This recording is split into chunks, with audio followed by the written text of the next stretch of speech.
to make the best choice for the country, to minimize the harms to the American people. Therefore, I will vote to keep the government open. Okay, what a difference a day makes. They jumped off that hot stove in a minute, right?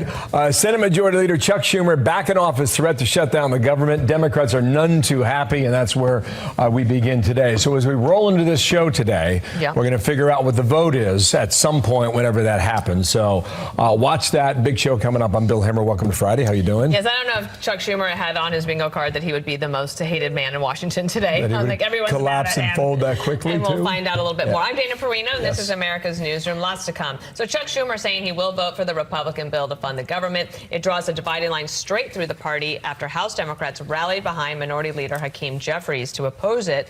The flip-flop is not sitting well with progressives. I think there is a deep sense of outrage and betrayal. And this is not just about progressive Democrats. This is across the board, the entire party. To see Senate Democrats even consider acquiescing to Elon Musk, I think it is a huge slap in the face. So Democrats wanted to block the bill as a rebuke to President Trump and Elon Musk. That was the story on Wednesday. But late last night, Schumer now argues doing so would give DOJ even more power to fire federal workers. So hot day on the Hill, and we begin there with Aisha Hosni, who leads our coverage. And good morning to you, Aisha. Good morning to you, Bill and Dana. So as you said, the Democrats are waking up this morning deeply divided and really in a state of crisis. That cloture vote is set to happen sometime this afternoon in the 1 o'clock, 2 o'clock hour. But it's unclear right now how many Democrats and which Democrats will vote with their party leader. Now, as I mentioned, Democrats wanted some assurances in this government funding bill. They wanted to know that President Trump would not slash more government, but last night Schumer caved and he announced that he will help the GOP fund the government. He says a shutdown would have been much worse for federal workers. Trump administration would have full authority to deem whole agencies, programs, and personnel non-essential, furloughing staff with no promise they would ever be rehired. So that change of heart came after a very heated Democratic lunch yesterday in which I could personally hear what sounded like Senator Kirsten Gillibrand screaming at her colleagues about how a shutdown would look for them. Tensions are not over yet. AOC calling Schumer's decision a slap in the face and lobbying Senate Democrats to kill the bill. We need to make sure that we're organizing people and that everyday people are raising their voices and that Senate Democrats hear loud and clear what the will is here. We have time to correct course on this decision. So, guys, House Democrats who are angry about this have, 5 hours now before this vote to try to flip some of these Democrats that might vote for it. And there could be some political fallout for Schumer as well. There are some Democrats reportedly asking AOC to primary him in New York. Okay, we'll see how that goes. Aisha, thanks, leading our coverage there on the Hill. We mentioned the Democratic outrage. There is some. I'll allow the lady to. Well, it's Rice here. Do you remember her? She was in witness protection for a while in the Biden administration, but she's come back out and she says that Dems should absolutely not sign this. She said, vote for it. Why should Dems roll over and play dead when they were completely cut out and presented with a S sandwich? Why did Trump a bipartisan imprimatur to get the government? What the F word? Senator Schumer, please grow a spine and quickly. So I don't understand all the cursing. I don't think it's persuasive. I don't think it's working. I also think that sometimes, like if you're a leader like Chuck Schumer, you have to make the tough calls to prevent a bigger problem from happening later. But he might end up with a primary from someone like AOC. It could be, like Aisha pointed out there, and also like behind closed doors. I mean, what the reporters are hearing on the other side of that very thick wood wall has not been very flattering for Democrats. And much more on this coming up with Senate Majority Leader John Thune. Talked to him about a number of things coming to the bottom of the hour because it really is the story of the moment, the story of the day. All right, stand by for that. More coming up. There's also this. President Trump is set to make a rare visit to the Justice Department this afternoon. He will give a speech laying out his vision for the DOJ. He is expected to talk crime, weaponization, and immigration. The move also comes as his agenda faces some pushback from the courts. Peter Ducey live at the White House with a preview. Good morning. And Dana, good morning. The Trump team is now trying to reframe DOGE now that a federal judge in the Northern District of California has ruled that thousands of workers, federal workers, must be rehired. The E in DOGE is efficiency. It's not elimination. It's not extinction. We are trying to make the government do better for the American people and right-size it. And I don't think that there is anyone who is happy with the bundle of services that they get from the federal government. But reacting to that district court judge on the West Coast, Caroline Leavitt is saying a single judge is attempting to unconstitutionally seize the power of hiring and firing from the executive branch. The president has the authority to exercise the power of the entire executive branch. Singular district court judges cannot abuse the power of the entire judiciary to thwart the president's agenda. If a federal district court judge would like executive powers, they can try and run for president themselves. The Trump administration will immediately fight back against this absurd and unconstitutional order. And later on today, President Trump is going to be at the Justice Department, where he plans to talk about doing things differently with Pam Bondi than they did with Merrick Garland. We don't want to have crime in the streets. We don't want to have people pushed into subways and killed, and then the person that did the pushing ends up in a 15-year trial and gets off scot-free. We want to have justice. We're also hearing that President Trump plans to tell the prosecutors and lawyers at the Justice Department not to weaponize their authorities and not to prosecute people just for their political beliefs. Dana? All right, Peter Ducey, thanks. So Carrie Urban's going to help explain all this. Fox News legal editor. You got your work cut out for you, Carrie. Good morning to you. Morning. Good morning. Here is Trump in the Oval Office yesterday. The reason for the trip to the DOJ, he spells it out this way. Watch here. All I'm going to do is set out my vision. It's going to be their vision, really, but it's my ideas. And basically, we don't want to have crime in the streets. We don't want to have people pushed into subways and killed. We want to have justice, and we want to have safety in our cities as well as our communities. And we'll be talking about immigration. We'll be talking about a lot of things. Carrie, I see this going back 8 years to the Russia hoax, when then Attorney General Jeff Sessions recused himself, and then we launched ourselves into a 3-year-long investigation. This is kind of Trump's comeback yet again. What would you expect the DOJ? What's he going to say? What's he going to lay out there? Yeah, I completely agree with that. And while it is unprecedented for a president to make a speech at the Department of Justice, it can be easily argued, to your point, Bill, that what happened to President Trump over the last 8 years was also unprecedented. The weaponization of the justice system, both at the federal and local level, was something like we've never seen before. And if you remember President Trump's message, which I think was a pretty effective one with his campaign this time around, was, if they can do this to me, they can do this to you. And I think him going to the Justice Department is really a culmination, a fulfillment of his campaign promise. I'm not going to let them do it to you. I fought this successfully. I'm here, and we're going to focus on these criminal issues from going out and no more of these political prosecutions. Carrie, the Attorney General, Pam Bondi, was on earlier as well with Fox and Friends. Watch. President Trump's mission was very clear. His directive was make America safe again. That's what we're going to do. No more weaponization. We're going to go back to fighting basic crime, getting these cartels out of our country by securing our borders, prosecuting the worst of the worst, seizing the drugs, which is what President Trump has directed us to do since the second he's been in office. And that was actually Mornings with Maria, not Fox and Friends. But Carrie, I worked in the building many, many moons ago. You were there. Do you think that there are some people within the Justice Department who welcome this message? Oh, for sure. I think there are a lot of people there, career and politicals alike, who want to get back to the basics of fighting crime.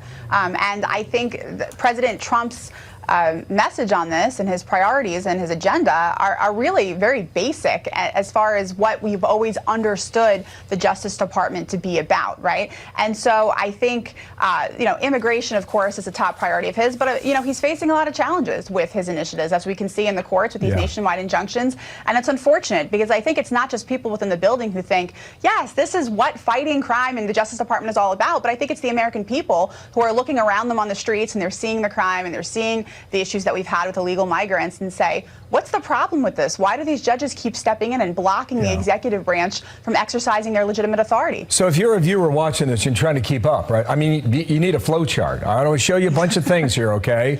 And I'll ask you the 35,000-foot question. Number one, here we go. The executive order is being blocked by the courts right now. Put them on screen, guys.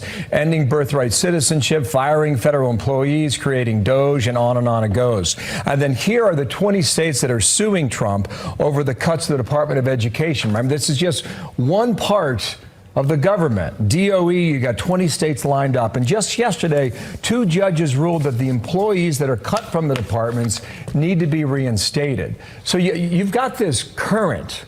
I mean, it's a river like just flowing down the mountain here, Carrie.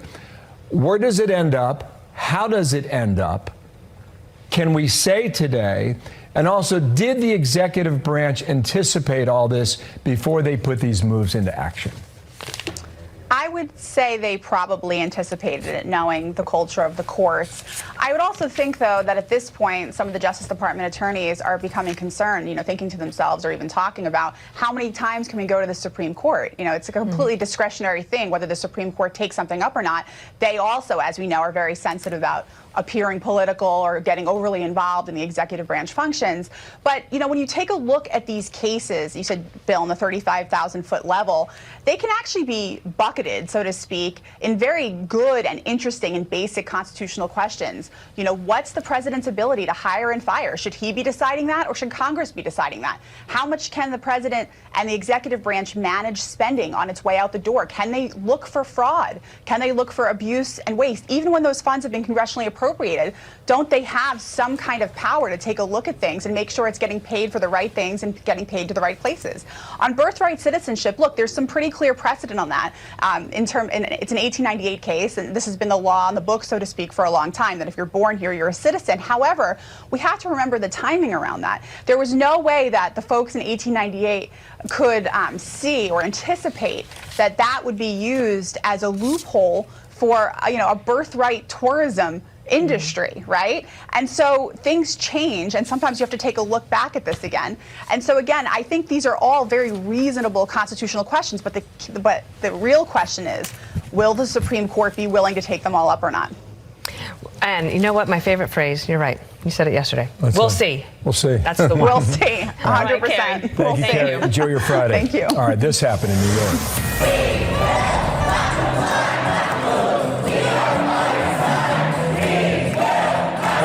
Did you have that on your bingo card? This is the lobby of Trump Tower on Fifth Avenue in Midtown Manhattan yesterday. Protesters demanding the release of detained anti-Israel protester Mahmoud Halil, unleashing chaos inside the tower. The fight is not over. The administration might be doubling down on this case now. Meanwhile, severe storms will threaten 150 million Americans this weekend, though the system is packing tornadoes and missing student Sudiksha Konanki out of Northern Virginia. Now in its second week, officially a worldwide missing person alert, as police say they're making all efforts to find her. Nate Foy, the latest now back in Punta Cana in the Dominican Republic. And Nate, hello again to you. Hey, Bill, good morning. The investigation on its second week, and members of the Dominican Armed Forces, some of them you see behind me at this staging area where you see several boats with the Dominican is for share this space, but we have seen search crews depart from this exact spot. We've seen larger naval ships also just off the coast making their way towards the Rio Republica resort where Sudiksha Konanki stayed. Locals here tell me, Bill, it would be highly unusual for somebody to drown and not have found the body more than a week later. For reference, at the same beach back in January, 2 people drowned. Their bodies were found. Of course, that hasn't happened in this case. So Dominican police are re-interviewing the witnesses here, including the man that Konanki was last seen with going to the beach in surveillance video at about 4:30 in the morning. He reportedly told police he got hit by a big wave. He got out, threw up, and passed out. The Loudoun County Sheriff's Office in Virginia, where Konanki is from, tells Fox News, quote, "He is not a person of interest nor a suspect for purposes of a criminal investigation. This was initiated as and is still a missing person investigation, and for that purpose, he is a person of interest to our agency. The Dominican Attorney General's office says they're considering everything in this investigation, including the possibility of foul play. Meanwhile, the Dominican National Police tell Fox they're doing everything they can to get answers. Hasta el momento estamos tratando el caso. So far, we are treating this case as a disappearance, the absence of this 20-year-old young woman, and all efforts are being made to locate her. As you mentioned, Bill, Interpol issued a yellow notice for Kananki. That's a global police alert for a missing person. And I mentioned that answers are difficult to come by. The Dominican Attorney General's office told Fox yesterday that they're not going to hold any news conferences on this investigation until there is a major development, which so far we haven't had. We'll send it back to you, Might be a smart move for them. Thanks, Nate. Nate Foy, the latest there in the Dominican Republic. Thank you. You got it.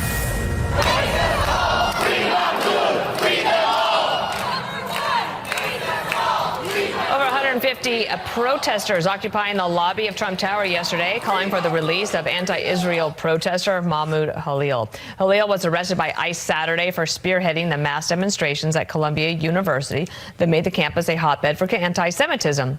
The Trump administration is pushing to deport him despite his having a green card. Listen to J.D. Vance. A green card holder, even if I might like that green card holder, doesn't have an indefinite right to be in the United States of America, right? American citizens have different rights from people who have green cards, from people who have student visas. And so my attitude on this is this is not fundamentally about free speech. And to me, yes, it's about national security, but it's also more importantly about who do we as an American public decide gets to join our national community. Let's bring in retired NYPD inspector, lawyer, and Fox News contributor Paul Morrow. So I want you to listen to India Moore. This person spoke to Eric Shawn yesterday. She's one of the protesters. We are here protesting against the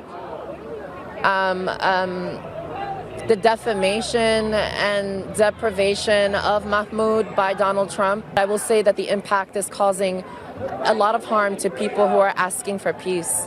And I think the narrative that the people who are asking for peace are not asking for peace is extremely manipulative, and it's just untrue. How do you see it? So this First Amendment argument is specious. Okay, the First Amendment is not something that's completely sacrosanct. There are limits. The First Amendment does not protect you from the penal law or from federal law, and it is statutory that if DOJ can demonstrate in a hearing in front of Judge Furman here in New York that Khalil has, in fact, engaged in something that puts him in the box for aligning himself with terrorism, advocating for it, or becoming a national security threat, or harming the diplomatic relations of America, which is a broad term. That's the piece you hear about Marco Rubio. If they can demonstrate that, then statutorily he's out. And that feels like where ultimately this is going. Here's the nuance. Do they have the specifics relative to him? Because remember something, we talked about it last year when all that hubbub was going on up at Columbia. They took over Hamilton Hall, they damaged it, they held on to a custodian. It looked quite serious, but there was no federal case. There was nothing that went forward where they gathered the kind of intel where you dump a phone or you get an interview or something where they can say now that they can point to, well, here you go. Here's Mr. Khalil doing the things that would put him in that bucket. Trump administration's only had about 6 weeks to do this kind of stuff, so they're playing a lot of catch-up. So there was more news at Columbia last night. Let me get to that in a moment. What do you think about the security breach at Trump Tower? I mean, this is one of the sitting president of the United States homes. Yeah. And that lobby's large, but it's not that large. And like, how does this happen? Yeah, it looks like they bum rushed the place. That I'm sure is a fixer. Usually there's a car there, fixed post, meaning there's going to be a cop there at all times. It's a certain precinct here in Midtown. The police are hyper aware of it, but the spokesperson, the deputy mayor for public safety, came out himself yesterday and said, we can't have this happen again. So he kind of copped to the fact that this was a breach.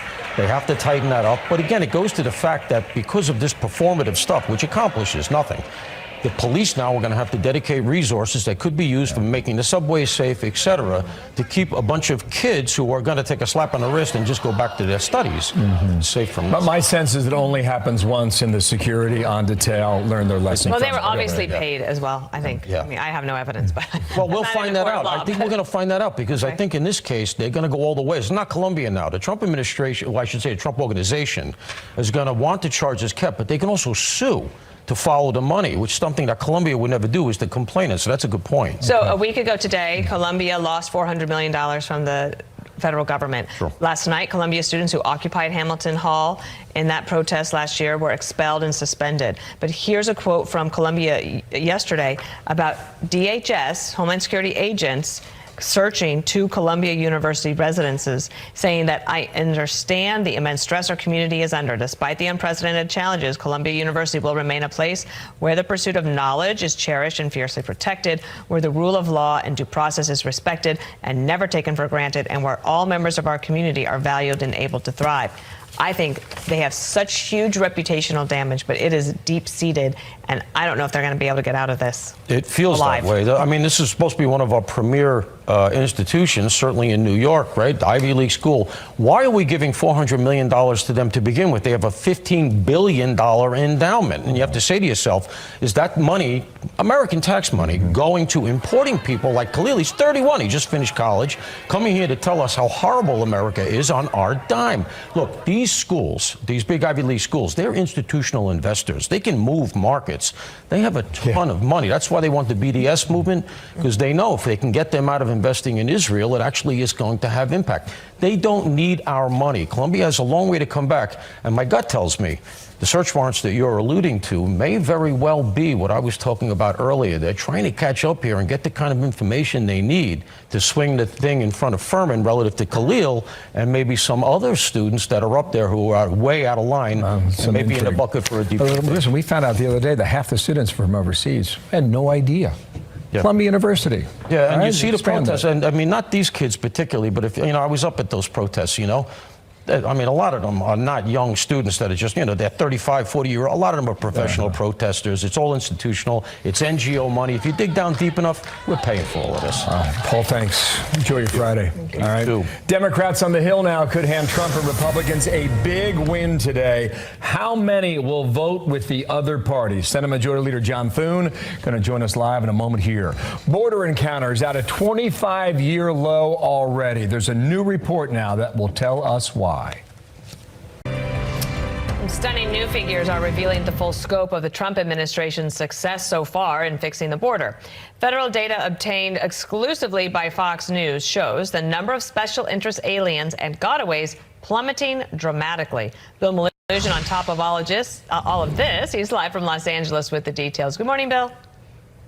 Dana, good morning to you. So we got our hands on some internal CBP data that really shows just how locked down this border is and how quiet things have gotten in just a matter of weeks under this new Trump administration, especially when it comes to gotaways and special interest aliens. So you might remember, this is what the border looked like 1 year ago. We had huge numbers of illegal aliens from these special interest countries in the Middle East and China who are being caught and released in front of our cameras virtually every single day. Well, those crossings have now largely dried up, and the year-to-year comparison really tells the story here. So take a look. In February 2024, Border Patrol apprehended 599 Mauritanians. This February, they apprehended only one. That is a 99.8% decrease. Last February, Border Patrol apprehended 3,507 Chinese. This February, they apprehended just 130. That's a 96% decrease. Syrians went from 27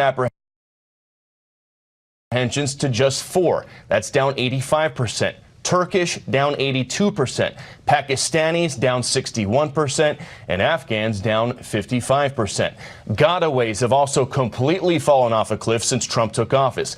CBP sources tell us over the last 21 days, there have been an average of just 77 gotaways per day nationwide. That's down 95.8% from the Biden highs of fiscal year 2023. That's when there were a staggering 1,830 gotaways on average every single day. President Trump says his administration is now hunting down those gotaways. We're after many, many bad people that were let into our country. You see they're taking them out in record numbers. Gang members, gang leaders, drug dealers. And Dana, on Monday, we reported that DHS launched a new self-deportation app for illegal immigrants. Well, DHS tells me they've already had more than 300 people register on that new app to deport themselves. We'll send it back to you. All right, Bill Malugin, thank you. So now back to our top story. Brings us back to Washington. Chuck Schumer waving the white flag on a government shutdown. Senate Majority Leader now says he will. Senate Minority Leader says he will vote for the Republican funding bill. His argument now, shutting down the government would be good PR, too much good PR for the White House. President Trump and Republican leaders would like nothing more than to pull us into the mud of a protracted government shutdown. For Donald Trump, a shutdown would be a gift. It would be the best distraction he could ask for from his awful agenda. So that's the argument. Senate Majority Leader John Thune's with us. And sir, good morning to you. A moment ago, True Social, here's the post from the West Wing. Congratulations to Chuck Schumer for doing the right thing. Took guts and courage. The big tax cuts, LA fire fix, debt ceiling bill, and so much more is coming. We should all work together on that very dangerous situation. A non-pass would be a country destroyer. Approval will lead us to new heights. Again, a really good and smart move to Senator Schumer. This could lead to something big for the USA, a whole new direction and beginning DJT. Bet he loves that. On Wednesday, Schumer was trying to convince Democrats to stick with him and fight this. Last night he folded. Tell us why. Well, they own it, Bill. I think this is just an acknowledgement on his part that the Democrats put us into this situation. The first 3 appropriation bills that Congress is supposed to pass every year passed out of the committee over 8 months ago.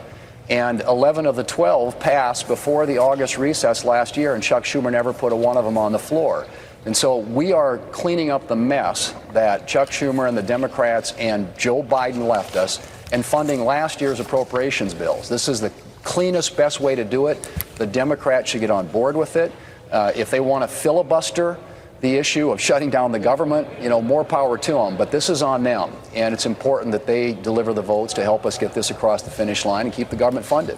This morning, I did chuckle when I saw Politico's headline of their morning newsletter that Schumer stops a shutdown, as if he was the hero in all of this. What's interesting is just how frustrated and angry the left is with him. So he's basically got no friends this morning in Washington. He might be headed to the pound to get a new dog. Well, that's the old saying, as you know, Dana, in Washington. But honestly, I mean, in his case, what he's hearing is the far left, which has a severe case of Trump derangement syndrome. And they're making a lot of noise out there, but they don't represent the heart of the country. The middle of this country, the middle of this electorate wants us to get things done, wants the president to be successful, wants us to make government smaller and more efficient and to modernize it through technology. And that's what this is all about. But you have to have the government funded in order to do that. So the left can make a lot of noise, but they're speaking to a very small audience out there. And the people in this country who get up and go to work every day want to see the president and those of us who are here in Congress working together as a team to make a difference for their betterment. And that's what, in the end, funding the government is a part of that. And the Democrats, as I said, left this with this mess from last year. And so we are doing everything we can to clean it up so we can start new on the president's agenda for this next year.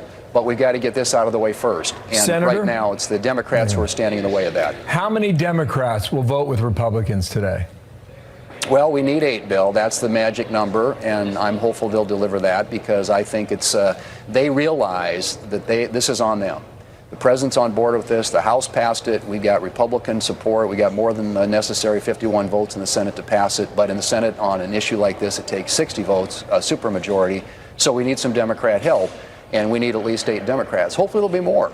I think it's the right thing to do for the country, and hopefully they'll come to that conclusion. Here's a group of senators railing on President Trump. Watch this. What the Republicans are doing is not a CR. It's a license to destroy. I cannot support giving them a license to destroy, nor that surrenders or capitulates what I swore an oath to do, which is uphold the Constitution. It is one thing for those who aspire to dictatorship to take power. It is another to knowingly give it to him. And they've already proven that instead of governing responsibly, they've been reckless, causing chaos, confusion. And there's more of where that came from. There's a lot of hyperbole there. I know a lot of it is politics, but when you go to try to make the Trump tax cuts permanent in the next few months, as you guys work on that bill, but the level of opposition from the Democrats could reach new heights.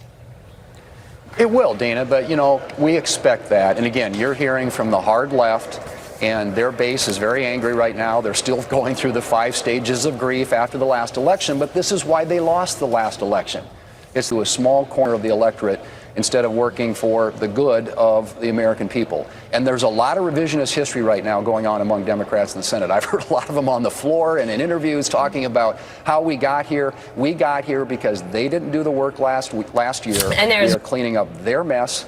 And we'll get this done, and then we'll turn and pivot and start focusing on fiscal year 26 and the president's agenda. Well, September, which includes reconciliation and tax cuts. Well, September could be a fight, and we'll be here for it. Senator, thank you for your time. We'll watch the movement on the Hill today. Thank you. Sounds good. Thanks, Bill. Thanks, Dana. Catching fire after making an emergency landing. This did not look good, but check it out. Many passengers evacuate by climbing out onto the wing. Lisa Cunha's got the fallout from there now in Denver. Hello. Good morning, Bill. The FAA says this American Airlines flight was carrying 172 passengers and 6 crew members, and it was headed from Colorado Springs to Dallas-Fort Worth when it was diverted here to Denver International Airport after the crew reported vibrations in the engine. The Boeing 737-800 landed at DIA and caught fire while taxiing to the gate. It was quickly extinguished by the ground crew, but you can see all the smoke. Folks inside the concourse were watching as passengers on American Airlines Flight 1006 were forced to evacuate, some even climbing onto the plane's wing to escape. Whitney Kronberger was a passenger on that flight in the last row of the plane. Someone started to yell that there was a fire outside in the engine. Everybody kind of started panicking, got up, started running to the back. The cabin started filling with smoke. Looked outside, couldn't see anything because it was white. There's a lot of screaming, and everyone was trying to get off as quickly as possible. Some passengers were able to evacuate onto the tarmac as well. 12 were taken to the hospital with minor injuries. In a statement, American Airlines said in part, quote, "We thank our crew members, DEN team, and first responders for their quick and decisive action with the safety of everyone on board and on the ground as the priority."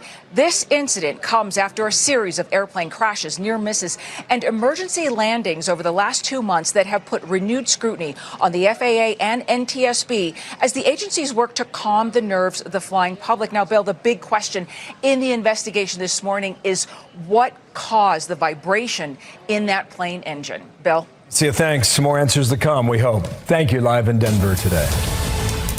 And Mark Zuckerberg taking a page out of Elon Musk's book. Meta says Facebook and Instagram will start testing a community notes style fact-checking algorithm next week for a less biased model than what they currently have. The tech giant also says they will lift restrictions on some topics, allowing more speech.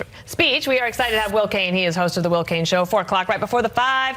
Great warm-up act. Thank you. I mean, great. Thank you. I'm happy to set the stage. Yeah, it's great. And great to have you in New York for a couple days. So Meta said this, that we expect community notes to be less biased than the third-party fact-checking program it replaces because it allows more people with more perspectives to add context to posts. It's been successful over at X. It has been. And the biggest fraud over the past 5 to 10 years has been the existence or the pretense of fact checkers. These fact checkers have not been objective by unbiased. Here's the way of the world truth. They have been agenda driven like any other, honestly, most other media enterprises. So drop the farce. There's no fact checkers. But we can possibly, through, authentically getting everyone to contribute, find out what is the truth through a community note. Stay skeptical of Meta, though. Always stay skeptical of Meta. A lot of people thought X was just going under. My sense today is that it's just only going to get stronger. They incorporated AI, never even talked about it. And now AI is free on X for everyone just to dive on in, et cetera. Okay, that's a topic for a different day. Let's talk about Democrats and messaging. The former mayor of New York City was here yesterday, Bill de Blasio. Dana and I were asking, what's the issue? What are you guys stuck on? And he said this, Will. I think our message was unclear, and that's part of why we lost the election. Bill, I think we could have won that election.